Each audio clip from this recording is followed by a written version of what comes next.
Alah. Dia dah bayar hutang ni.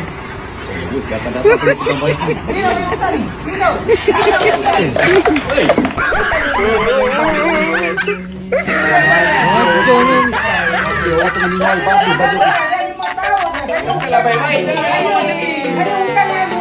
Dan nak bagi duit pinjam. Alu ni kaya ni. Kau punya pasal lah. Aku tanggung ke siapa? Yang hutang saya dengan awak. Dia dah bayar. Dah berapa tahun dah. Dia dengan kau dah dapat masa.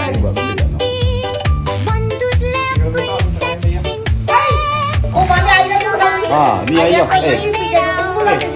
Ni bapak dia di sini. Kenapa? Dah bila bayar hutang ni? Hutang apa? Dia hutang Itu kau. hutang orang ni. Kawan dah. Kalau makan ni kawan makan kawan lain. Makan kawan benda kan ni. Bau tu banyak apa muka punya orang lain. Makan kawan benda kan ni mari tiba-tiba mengamuk main rumah orang ni. Kawan tak mengamuk. Betul, Anak hutang ni. Kan ni tak ada adat ke? Mari rumah orang lempang ambil tu. Baju aku. Baju aku ni tengah Dia tak dia panas-panas kan nak tengok panas aku ke? Kan nak tengok panas aku ke? dia kena rembat. Ha? Tak. Hutang betul ke ni? Duit yang ni mau siapa duit dia? Betul lah. Boleh dah kena main. Pada hati ni. Dah lama dah bagi. Dari 5,000 tahu.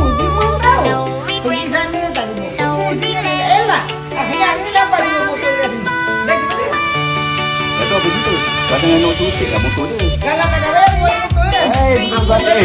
Kau dalam kau mayat. Kau ambil lah motor dia kalau kau berani kau nak tengok. Boleh jadi kat kau. Tak balik kau ni.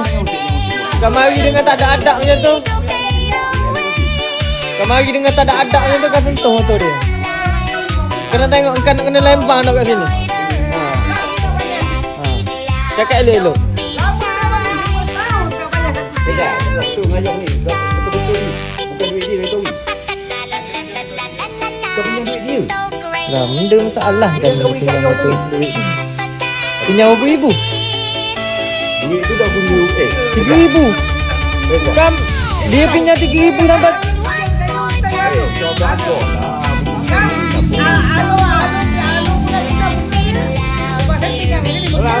Kata kau pergi jumpa Alung, ni tak punya.